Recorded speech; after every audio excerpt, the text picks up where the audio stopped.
नमस्ते।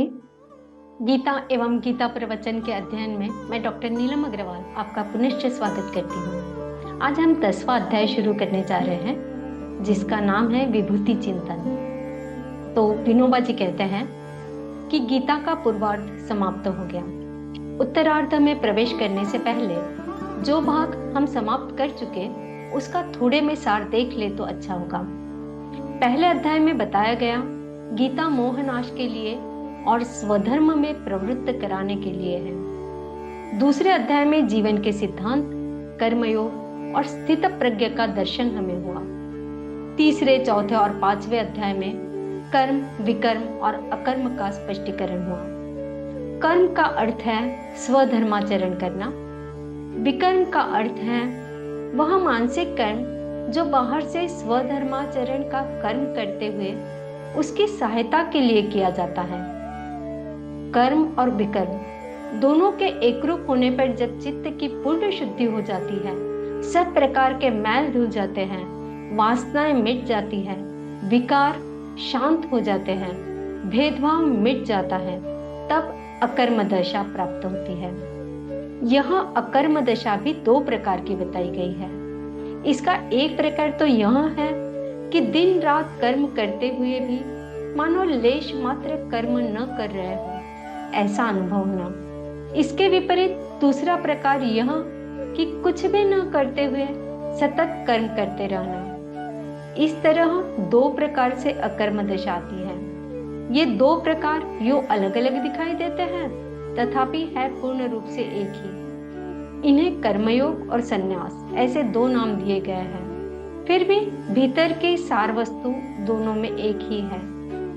अकर्म दशा अंतिम साध्य आखिरी मंजिल है। इस स्थिति को ही मोक्ष संज्ञा दी गई है। अतः गीता के पहले 5 अध्यायों में जीवन का सारा शास्त्र पूरा हो गया। उसके बाद अकर्म रूपी साध्य प्राप्त करने के लिए विकर्म के जो अनेक मार्ग हैं, मन को भीतर से शुद्ध करने के जो अनेक साधन हैं, उनमें से कुछ मुख्य साधन बताने की 6ठे अध्याय से शुरुआत की गई है। 6ठे अध्याय में चित्त की एकाग्रता के लिए ध्यान योग बताकर अभ्यास और वैराग्य का सहारा उसे दिया गया है। 7वें अध्याय में विशाल भक्ति रूपी उच्च साधन बताया गया है। ईश्वर की ओर चाहे प्रेम भाव से जाओ या जिज्ञासु बुद्धि से जाओ, विश्व कल्याण की व्याकुलता से जाओ या व्यक्तिगत कामना से जाओ, किसी भी तरीके से जाओ, परंतु एक बार उसके दरबार में पहुंच जरूर जाओ। इस अध्याय का नाम मैंने प्रपत्ति योग अर्थात ईश्वर की शरण जाने की प्रेरणा देने वाला योग ऐसा दिया है। 7वें में प्रपत्ति योग बताकर 8वें में सातत्य योग बताया गया है। मैं जो ये नाम बता रहा हूँ वे पुस्तक में नहीं मिलेंगे। अपने लिए जो उपयोगी नाम मालूम हुए वही मैं दे रहा हूँ। सातत्य योग का अर्थ है अपनी साधना को अंत काल तक सतत चालू रखना। जिस रास्ते पर एक बार चल पड़े उसी पर लगातार कदम बढ़ते जाना। कभी चले कभी नहीं, ऐसा करने से मंजिल पर पहुंचने की आशा नहीं हो सकती। ऊब कर निराशा से कभी यह नहीं सोचना चाहिए कि कहां तक साधना करते रहें। जब तक फल न मिले तब तक साधना जारी रखनी चाहिए। इस सातत्य योग का परिचय देकर 9वें अध्याय में बहुत मामूली परंतु जीवन का सारा रंग बदल देने वाली एक बात भगवान ने बताई, वह है राजयोग। 9वां अध्याय कहता है जो कुछ भी कर्म हर घड़ी होते हैं वे सब ईश्वरार्पण कर दो। इस एक ही बात में सारे शास्त्र साधन, सब कर्म विकर्म डूब गए। सब कर्म साधना इस समर्पण योग में विलीन हो गई। समर्पण योग को ही राजयोग कहते हैं। यहाँ सब साधन समाप्त हो गए। यह व्यापक और समर्थ ईश्वर अर्पण रूपी साधन यह बहुत मामूली और आसान दिखता है, परंतु हो बैठा है अत्यंत कठिन। यह साधना सरल इसलिए है कि अपने ही घर में बैठकर गंवार देहाती से लेकर महाविद्वान तक सब बिना विशेष श्रम के इसे साध सकते हैं। हालांकि यह इतनी सरल है, फिर भी इसे साधने के लिए बड़े भारी पुण्य की जरूरत है। बहुता सुकृतांची जोडी म्हणून विठ्ठली आवडी। तुकाराम जी कहते हैं, अनंत जन्मों का पुण्य स्मरण संचित होता है, तभी ईश्वर में प्रीति उत्पन्न होती है। जरा कुछ हो, आंखों से आंसुओं की धार लग जाती है, परंतु भगवान का नाम लेने पर आंखों में 2 आंसू भी नहीं आते। इसका उपाय क्या? संतों के कथनानुसार इस तरह से यह साधना बहुत ही सरल है, परंतु दूसरी तरह से वह बहुत कठिन है, और आजकल तो और भी कठिन हो गई है। जड़वाद का पर्दा जो हमारी आंखों पर पड़ा हुआ है, आज तो श्री गणेश यही से होता है कि ईश्वर कहीं है भी, वहां कहीं भी किसी को प्रतीत ही नहीं होता। सारा जीवन विकार में विषय लोलुप और विषमता से भरा है। इस समय तो ऊंचे ऊंचे विचार करने वाले जो तत्वज्ञानी हैं, उनके भी विचार इस बात से आगे नहीं जा पा रहे हैं कि सबको पेट भर रोटी कैसे मिलेगी। इसमें उनका दोष नहीं, क्योंकि आज हालत ऐसी है कि बहुतों को खाने को भी नहीं मिलता। आज की बड़ी समस्या है रोटी।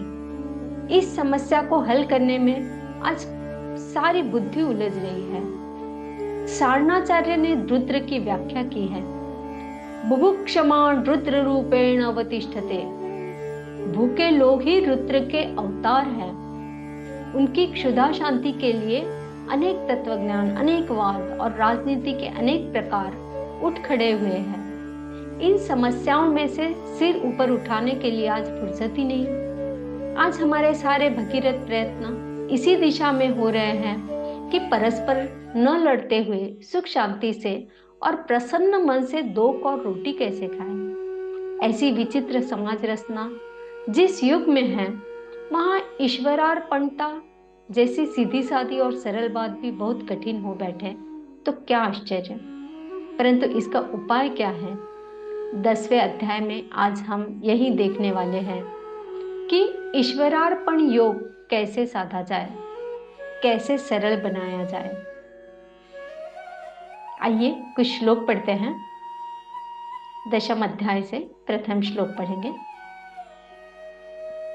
श्री भगवान उवाच, भूय एव महाबाहो शृणु मे परमं वचनं यत्तेऽहं प्रीयमाणाय वक्ष्यामि हितकाम्यया।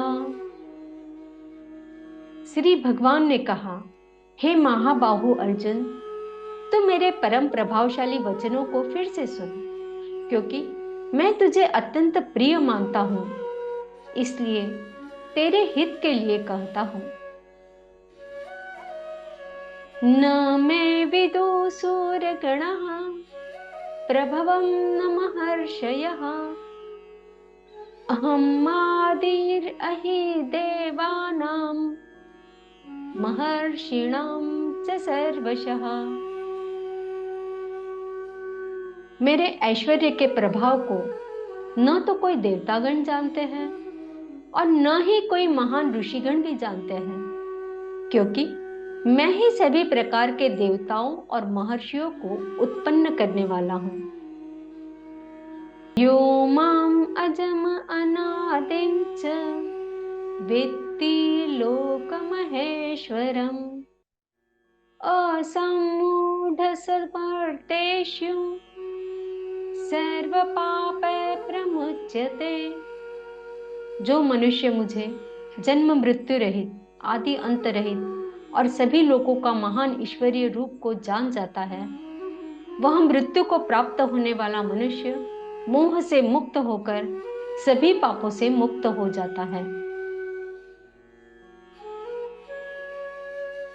बुद्धिर्ज्ञानं सम्मोह क्षमा सत्यं दमः शमा सुखं दुःखं भवो अभावो भयं च भयमेव च अहिंसा समता तुष्टि तपोदानं यशो अयश भवन्ति भावा भूतानां मत्त एव पृथग्विधा।